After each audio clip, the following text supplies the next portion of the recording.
En pleno vuelo te rescato de la tormenta que empapa tus faldas. En la orilla de un prado te recojo del suelo para besar tu pico maltratado por las mentiras del habla que no sabe lo que dice. Hemos llegado juntos a la costa con las manos metafísicas tomadas, con mi suerte de náufrago que se aferra a la tabla que otro náufrago ofrece. Tú, poema salvado por mis manos de escriba. Sergio Mondragón. Yo estoy muy contento, un poco nervioso, porque este momento es verdaderamente relevante, entrañable, porque Sergio Mondragón, además de ser este poeta que tiene estos poemas, esta obra tan concentrada, tan importante en la literatura mexicana, además me considero su amigo. Yo he sido de esos que dice Cintia, que ha aprendido, no sé si mal o bien, a hacer corrector de estilo, a editar un libro. Mi primer libro sobre cuestiones de política, que se publicó con León y con la UNAM, yo tuve el privilegio de que Sergio lo corrigiera y me enseñara a corregir lo que yo había escrito. Entonces me siento profundamente privilegiado de estar aquí en este homenaje a la palabra de Sergio Mondragón. Yo escribí hace tiempo un texto que lo hice pensando siempre que me hubiera gustado leer, nunca lo he leído, ¿no? De hecho se quedó en un librito de ensayos y no lo he leído y sí lo pensé a veces, que me hubiera gustado saber qué hubiera pensado Sergio, me hubiera gustado ofrecérselo, ¿no? Porque es algo más estructurado sobre su poesía. Yo disfruto mucho su poesía, digamos, sin intentar sistematizarla, pero a veces no puedo reprimir esa parte de entender esos caminos que abre Sergio con su palabra. Entonces, yo hice esto, ¿no? A ver qué les parece. Desde el primer poema de ese libro, Yo soy el otro, el primer libro de Sergio Mondragón, es claro el universo referencial de esas fuerzas espirituales que van tomando su lugar en ese mundo que también se va abriendo paso en esa enunciación siempre asombrosa. Estoy muy contento de estar aquí acompañándose y con ustedes, creando resonancias a partir de la poesía y de la vida de Sergio Mondragón. Es difícil en los domingos llegar hasta acá, entonces qué bueno que están con nosotros en un lugar espléndido, en una sala que lleva por nombre Manuel B. Ponce. Entonces, como yo soy de Aguascalientes, me acomodo. Y con mis compañeros, con mis brillantes compañeros, queridos amigos todos, qué bueno que estamos aquí. Bueno, en el flujo de vida tan ramificado que es el flujo de vida de Sergio, cabe la rama que lo llevó, por ejemplo, a explorar, digamos, la vanguardia tardía, los trabajos de la vanguardia mexicano-estadounidense. Y ahí queda plasmada esa revista maravillosa, El Coro Emplumado, de la cual todos ustedes deben de tener noticia, una revista que fue fundamental, no solo en el ámbito mexicano, también en el ámbito estadounidense, para generar vasos comunicantes que no existían, ¿no? Era una revista que se hacía tanto en inglés como en español. Y entonces, bueno, señaló un camino, este camino quebrado que tiene la vanguardia en todo el mundo. Señaló ese camino para América Latina y sobre todo para México. Pero también, bueno, hay otras líneas, la línea que tocaste muy bien de este acercamiento a Oriente y sobre todo a Japón, la línea que ha llevado a Sergio a trabajar muy de cerca en ámbitos de la promoción cultural.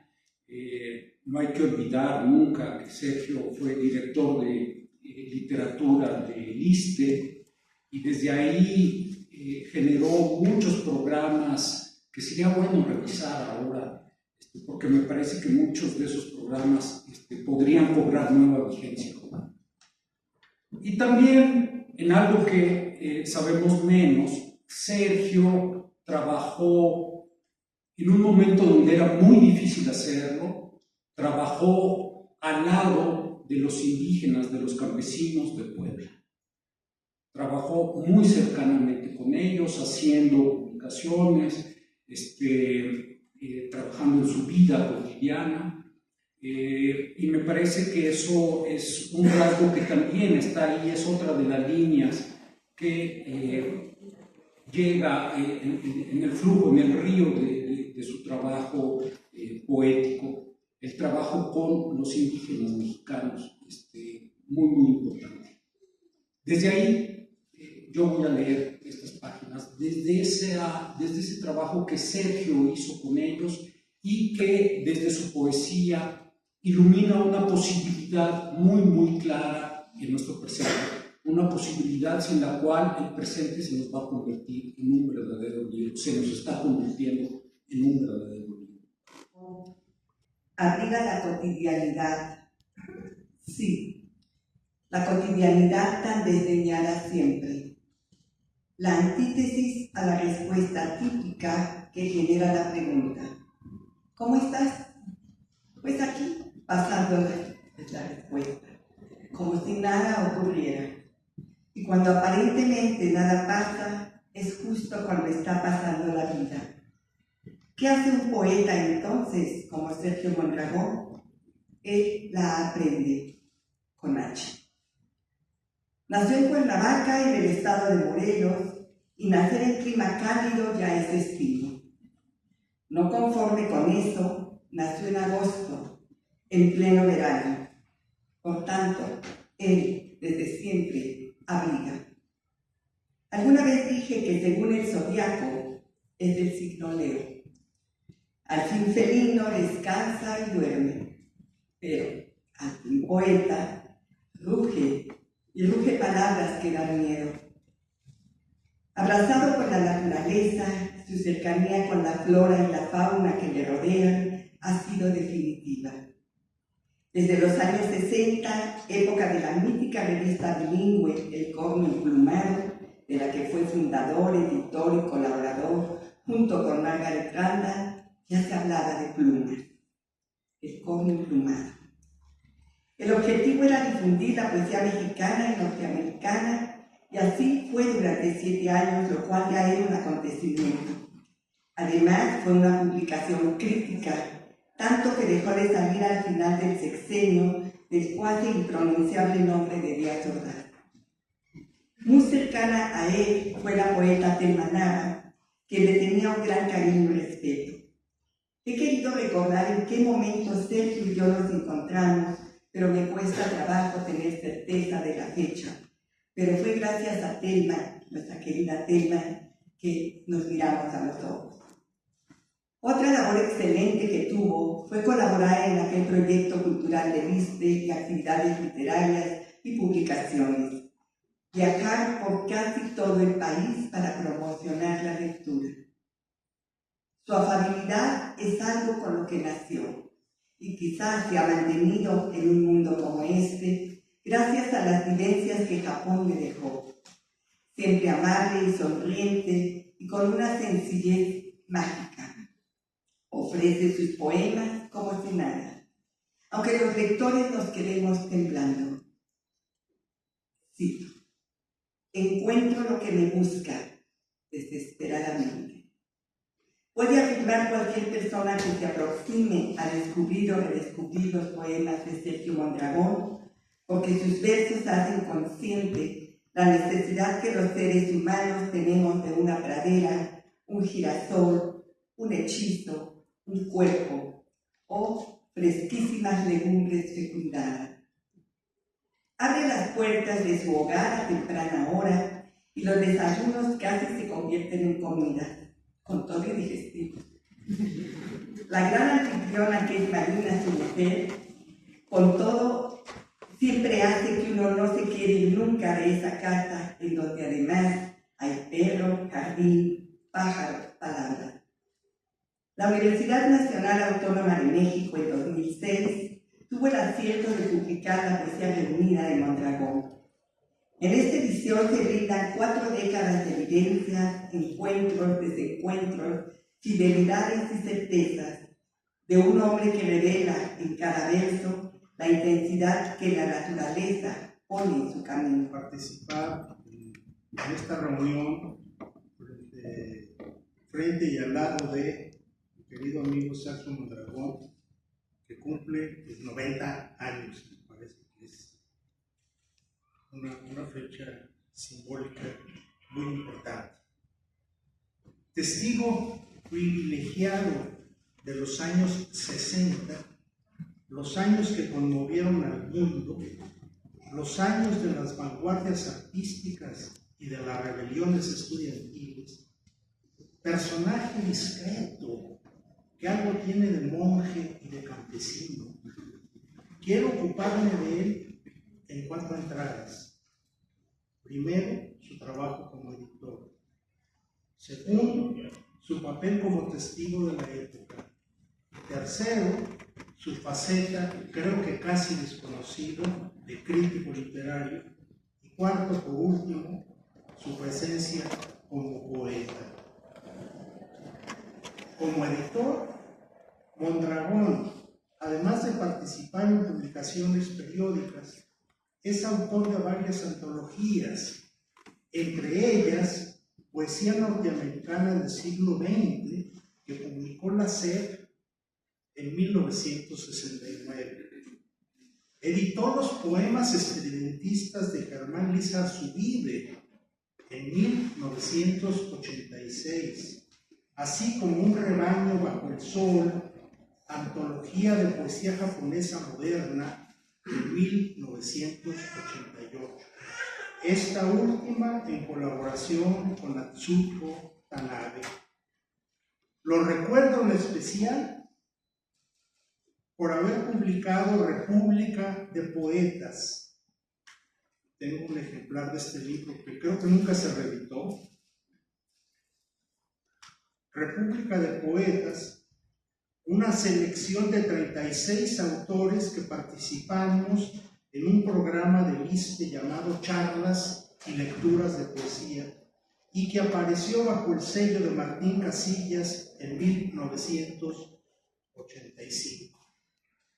Aquí están, entre otros notables, Homero Aridgis, Verónica Volkov, Marco Antonio Campos, Jaime Augusto Shelley, Gloria Gerwitz, Saúl Ibargoyen, Telma Nava, Carlos Illescas, Dionisio Morales, Óscar Oliva, Nero Quiosollán, Eduardo Langagne, Otto Raúl González y Roberto Bellanino. Le doy gracias a Sergio por haberme incluido en esta compañía. Su trabajo más notable como editor, sin duda, lo constituye el haber participado al lado de Margaret Randall en la publicación del Corno Emplumado, revista bilingüe de poesía que apareció aquí en México de 1962 a 1969 y que cubrió la década contestataria que habría de cerrarse con la matanza de Tlatelolco en 1968. La suscripción anual a la revista costaba 37 pesos, o en su caso, $3. El impacto de la revista fue enorme. Mereció la aprobación del cosmopolita Octavio Paz y a la vez fue desdeñada por el nacionalista Carlos Monsiváis. La revista adquirió una dimensión continental, pues al lado de los poetas norteamericanos, era la época de la generación Beat, se encontraban colaboraciones de todos los países hispanoamericanos, incluyendo a los de Brasil.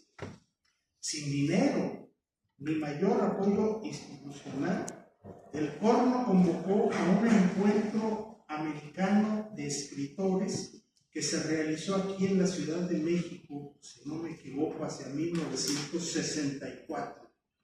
no hospedaban a los participantes en hoteles. No había recursos para ello, sino en casas de amigos y simpatizantes de la revista. Inspirándose en el ejemplo anterior, Paz se propuso realizar una antología de poesía hispanoamericana, proyecto que nunca se realizó. Octavio Paz tenía buena estima por Mondragón, al grado de que, cuando estaba fraguándose el proyecto de Poesía en Movimiento, esta famosa antología, en carta a Orfila Reynal y desde la India, donde era embajador, el poeta mexicano sugiere que se incorpore a Sergio Mondragón como colaborador, como puede comprobar cualquiera con la lectura de las cartas. Anonadado. Agradezco mucho el cariño, la atención, la presencia de todos ustedes. Les agradezco desde el fondo del corazón. Agradezco también las palabras, la solidaridad de Bodio Escalante, de Salvador Gallardo Cabrera, de Gustavo Garrio, de Lucía Rivadeneira y de nuestra espléndida presentadora. Muchísimas gracias. Creo que lo mejor que puedo hacer para despedirme es leerles un breve poema que se llama Juventud. Entro al club de los señores cansados, donde el espíritu se pliega como un bastón plegable abrumado por el sueño, por el agobio en los hombros y en las cejas, por el peso sobre la empuñadura del bastón. Una espesa niebla se amontona sobre las cabezas cuando entramos al club a descansar, a tomar una copita, luego de caminar 30 minutos y de trotar 100 años, para retardar de esta manera nuestro juicio. Los abogados del destino tendrán que esperar sentados en la Suprema Corte.